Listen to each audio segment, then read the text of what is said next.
This is part 2 of my interview with Simona Alba Grano, the author of China-US Competition. We're continuing to talk key takeaways, personal background, and what inspired the book. Let's get back into it.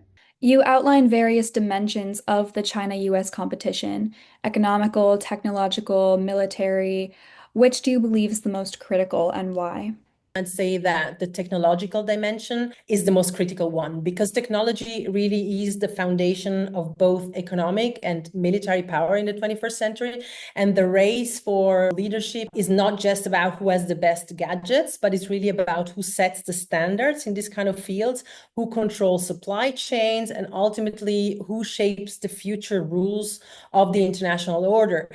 Does your book suggest a path forward to manage the rivalry constructively, or are we looking at a long-term confrontation? I would say, that it depends on what we're talking about. The book acknowledges, of course, that the US-China competition will intensify in the future in many areas. And it also stresses the fact that the US-China competition is not predetermined. And a lot of what will happen, though, will depend on each domestic context, I would say, politically and economically speaking, within both China and the US. So the competition is certainly not likely to disappear anytime soon. And some of the tensions may even be escalating in the near future. But how it will unfold, I think this will really be shaped by how other powers, small and middle ones, will navigate the landscape and whether diplomatic channels and international institutions can help to prevent a full-blown conflict between the two.